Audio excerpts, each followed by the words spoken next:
അൽഹംദുലില്ലാഹി റബ്ബിൽ ആലമീൻ വസ്സലാത്തു വസ്സലാമു അലാ അഷ്റഫിൽ മുർസലീൻ വഅലാ ആലിഹി വസഹബിഹി അജ്മഈൻ അമ്മാ ബഅദ്.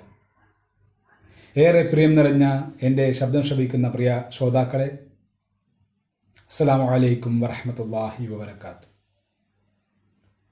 നമ്മളെല്ലാം ഒരിക്കൽ അല്ലെങ്കിൽ മറ്റൊരിക്കൽ നമുക്ക് തന്നെ വേണ്ടിയോ അല്ലെങ്കിൽ നമ്മുടെ ബന്ധുക്കൾക്ക് വേണ്ടിയോ പലപ്പോഴും പല രാത്രികളും ആശുപത്രികളിൽ കഴിഞ്ഞുകൂടിയവരാണ്.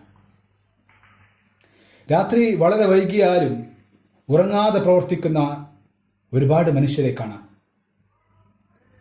അതുപോലെ ഉറങ്ങാതെ പ്രവർത്തിച്ചുകൊണ്ടിരിക്കുന്ന ഒരുപാട് മെഷീനുകളുടെ ശബ്ദം ഉയർന്നു കേൾക്കാം.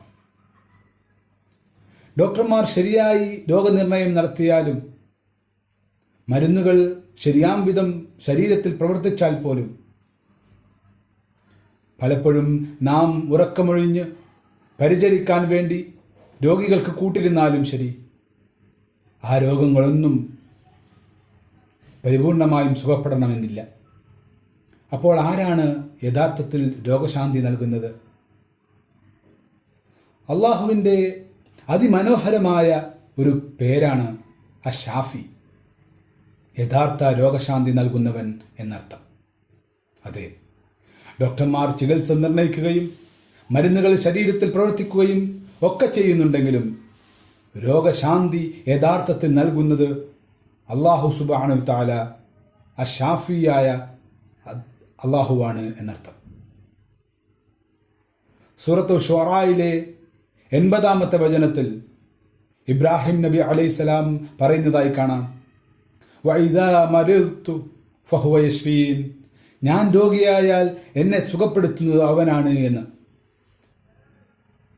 ഇനി അള്ളാഹു രോഗത്തെ സുഖപ്പെടുത്തുന്നത് എപ്പോഴും നമ്മൾ കരുതുന്നത് പോലെയാണോ? അല്ല. ചിലപ്പോൾ അവൻ ആ രോഗത്തെ പരിപൂർണമായും സുഖപ്പെടുത്തുന്നു, അൽഹംദുലില്ലാഹ്. മറ്റു ചിലപ്പോൾ അവൻ ആ രോഗത്തെ സഹിക്കാനും പൊറുക്കാനും ക്ഷമിക്കാനുമുള്ള മാനസികമായ കരുത്ത് നൽകുന്നു.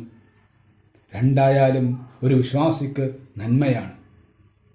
കാരണം ഓരോ വേദനയും അവൻ ചെയ്തു പോയ പാപങ്ങൾ പൊറുക്കപ്പെടാൻ അവൻ കാരണമാകുന്നു എന്നർത്ഥം.